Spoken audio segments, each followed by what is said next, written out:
Diqqat O'zgidromet 4-dekabr kuni ob-havo prognozini e'lon qildi. Assalomu alaykum hurmatli tomoshabin, kanalimizga xush kelibsiz. Yurtimizda va jahonda sodir bo'layotgan eng so'nggi va dolzarb xabarlardan doimo birinchilardan bo'lib xabardor bo'lib turishni xohlasangiz, kanalimizga hoziroq podpisatsiya tugmachalarini bosib, videolarimiz davomida bir dona like tugmachasini bosib qoldirishni unutmang. O'zgidromet 4-dekabr uchun ob-havo prognozini e'lon qildi. Unga ko'ra payshanba kuni ayrim hududlarda yomg'ir yog'ishi kutilmoqda. Toshkent shahrida havo o'zgaruvchan bo'ladi, vaqti bilan biroz yomg'ir yog'adi. Harorat kechasi 2-4 daraja iliq, kunduzi 9-11 daraja iliq bo'ladi. Qoraqalpog'iston Respublikasi va Xorazm viloyatida havo o'zgaruvchan bo'ladi. Kechasi va ertalab ba'zi joylarda biroz yomg'ir yog'adi. Ba'zi joylarda tuman tushishi mumkin. Harorat kechasi 3 daraja sovuq, 2 daraja iliq, kunduzi esa 3-8 daraja iliq bo'ladi. Buxoro va Navoiy viloyatlarida havo o'zgaruvchan bo'ladi. Kechasi va ertalab ba'zi joylarda biroz yomg'ir yog'adi. Tuman tushishi mumkin. Harorat kechasi 0-5 daraja iliq, kunduzi 6-11 daraja iliq bo'ladi.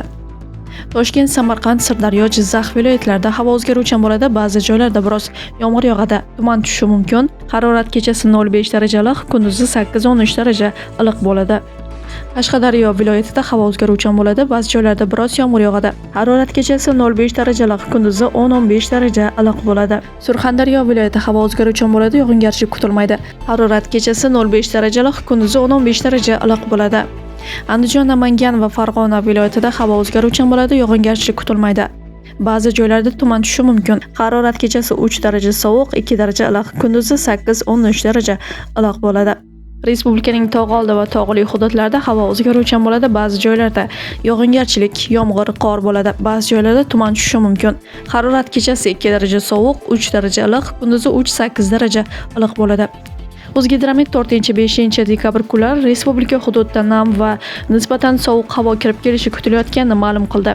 Prognozlarga ko'ra, dekabrning boshlarida respublika bo'yicha qish faslining boshi uchun biroz iliq va quruq havo saqlanib turadi. Keyinchalik oyning oxirigacha harorat kechalari 0-5 daraja iliqdan 2-7 daraja sovuqqacha, kunduz kunlari 15 daraja iliqdan 0-5 daraja iliqqacha o'zgarib turadi.